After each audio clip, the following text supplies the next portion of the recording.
Sam Schaefer here with Sam Schaefer Numismatics. I want to wish everybody a very happy 2019. It's definitely, an exciting time of year always to begin, start fresh. It's New Year's resolutions for everyone, and it's just nice to have a fresh start. So I wanted to do a video blog today. It's been a little while since I have done one.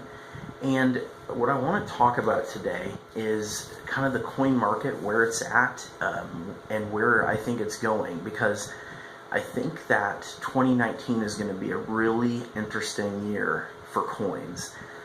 And from what I've observed and I think this change has been happening over the last couple of years, but particularly in the last year or 2 years at most, what we are seeing is a real gravitation towards sophistication.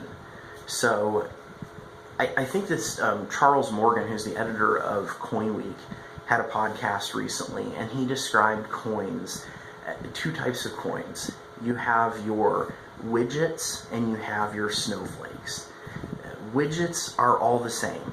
There's really little variety between them, and there's also not a whole lot of desirability to own them aside from as bulk investment pieces. And then on the other end of the spectrum, you have the snowflake coins, and these are unique. They're totally one of a kind, and that term doesn't just mean that they're rare. It just means that they're a special, exceptional example of whatever it is that we're discussing. You can have a MS-63 Morgan dollar that's a snowflake coin, depending on what it is what date it is, the toning, depending on the condition.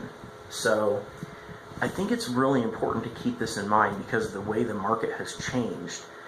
And I'm seeing this not only on my eBay store, but I think just my overall sense from talking to customers and from interacting with collectors on a lot of different levels, is that there is this huge divide now between a quality example of a coin and an average example.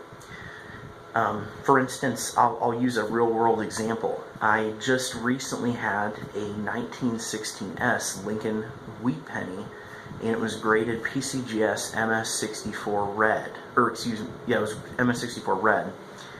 And the coin, I think the gray sheet bid on it was like $750 or $800. And I was looking at the auction results, trying to figure out exactly how to price it. And I ended up settling on $1,100, which was, for those of you who know me well, I don't tend to price things that high above the gray sheet. And this one I did price it at what I thought was a retail premium, because the coin was nice for the grade. And I don't just mean that had eye appeal, it did, but it was really well struck. And so I had to educate myself on 1916S Lincoln cents. And I noticed, a lot of them are very mushy, and then I read further into it, and many of them were made with planchet issues.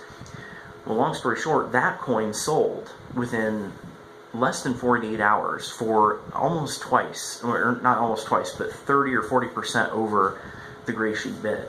And it honestly didn't surprise me, because this is the trend that we continue to see, is that the way the grading companies grade coins is they grade coins on their market condition. So you can have your C- MS-65 Morgan, which is probably pretty baggy, has not great eye appeal, but there's just enough cleanliness to it that it gets to a gem grade. And you can have, on the other hand, an MS-65 that's an A+ for the grade, and this coin is going to look exceptional. And yet, the book value for those two coins is going to be the same. And so what it takes is sophistication on the buying level to understand what to pay up for and what not to pay up for. And unfortunately, collectors who are unwilling to become specialists and to really appreciate coins are going to get left behind in this market. It's incredible. I mean, again, to use a real world example, I had a 1852 braided hair large cent that I listed on the eBay store. This was in a 99-cent auction. The coin was okay, but it had a huge carbon spot on the obverse. This was going to be noticeable to anybody. The coin sold for less than MS60 bid, and it was an NGC MS62. I mean, I was astounded. That was less than pretty sure I could have got for it wholesale. And yet, I'm hearing this across the spectrum. Other dealers are telling me, man, stuff is going cheap on eBay. Why is this happening? And I have been telling people, I do really believe it's this increased sophistication. And this has been happening for a while, but it's really time to start paying attention. And what is nice about this is it actually gives collectors in the modern day market the ability to build a great collection that is going to be an investment collection that you're going to do well on if you're just simply willing to embrace the hobby and really get into it. This is the big change, because how coins were collected in past years and going back, I like to say, like the kids that were getting silver coins doing paper routes, the old nostalgia of the hobby is to get a coin and put it in your book, and if it's got problems, that's fine. It doesn't really, eye appeal wasn't really a big concern. It was just simply filling dates. And if you go about coin collecting right now and just fill dates, you're not going to do well in the collection, because there's such that big divide between a good coin and a bad coin. And it's very confusing, because when you have a price guide giving one value, it can be really hard to discern what the true value is. And so, you really have to become a student of the series that you collect. That means getting the book on it, learning how to grade it, learning what every date of any series is going to have certain strike characteristics. Like, take for instance an 86.0 Morgan dollar. That's a pretty rare date actually in high grade. It's a coin that's not going to be well struck. They don't come that way. So if you're collecting Morgan dollars, it makes a lot of sense to get the red book on Morgan dollars and read it and learn that, okay, well, this date isn't made well. So when you're out on the market and you see one and it's struck well and it's beautiful and the dealer's only asking regular pricing for it, there you go. You bought a coin at a fair price, the dealer's happy, and you're getting a great investment piece. That's the way the market is going to work now. If you just simply go up to a dealer's table and say, I need this date, and buy it, it's just not going to work like it used to. And so I think this is the big thing for 2019. It's the trend to follow for sure. But I also think the other thing that's really cool about where we're heading in the coin market is this real blossoming of the internet. And it's been around for a while, obviously. It's been a part of coin collecting for a while, but we're now really starting to see a culture, and it's pretty exciting. I mean, Facebook, for instance, I used to just say the worst things about it. I never saw how Facebook could become a real marketplace for rare coins, and that's not the case anymore. I mean, there are vibrant Facebook groups that a lot of business is taking place on, and obviously I'm a founding member of the Roundtable, which is an industry-changing group that originated on Facebook. We've landed some pretty big endorsements lately due to the hard work of the administrators of the group, and just simply the name recognition, the brand recognition that we're starting to get, because we have collectively come together under the same interests of wanting to simplify business and do so with integrity. And the internet, it just offers so many opportunities. It's like an involved coin club, And I was telling, somebody asked me the other day, they're like, well, is coin collecting really growing as a hobby? And I said, yeah, it is. I really believe that. I think it's becoming more popular with young people because it's so much more accessible.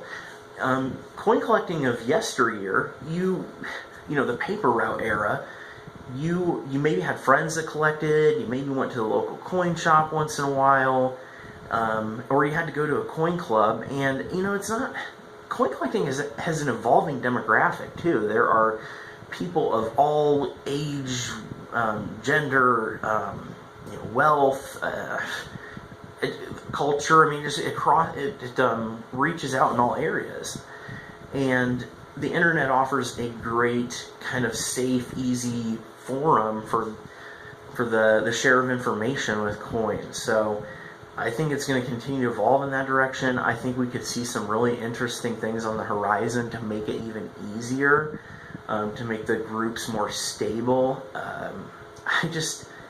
It's a really exciting time. I am optimistic as we head into 2019 that coins are going to continue to do well and collector interest is going to continue to rise. It's just going to be simply making sure that we're becoming students of numismatics and not just collecting for the heck of it. You know, I'm really big on that, and if you are someone that is maybe intimidated by that, that's what I'm here for. I'm happy to guide you. I mean, that's what we as dealers love to do. When somebody comes and says, I want to build a great collection of this coin or that coin, that's you know, use our knowledge. Collectors that use dealers to help them build their collections are usually going to be better off. Now, I have known some collectors that are very sophisticated and completely able to do it on their own, but it just simply helps to have that second set of eyes. And a professional's eyes, you know, as someone who lives, breathes, and eats coins I don't really eat coins, but, you know, figure of speech, for what I do, then I'm simply going to know some inside information sometimes, or I'm going to have different angles on coins that you may not see when you're just simply browsing them. So I look forward to helping more collectors in 2019, and on the personal side here, with my new office in Fishers, Indianapolis, I'm right on the border of the two. It's really going great, and I'm just so grateful for the business I had in 2018, you know, what it took to get everything started, and you know, when it's just in the planning phases, it seems so far off, and you know, here it is, 2019, and I'm officially rolling with a brick and mortar location. So it's great, and I'm certainly taking stock of that here with the new year. So I hope everyone enjoyed this little video blog post, and I hope to keep more coming this year. I haven't been very regular about it lately with the holidays and everything going on, so hopefully we'll get back to it. And as always, appreciate your support. Like, comment, share. Your engagement means a lot to me. And happy collecting, everyone, and Happy New Year.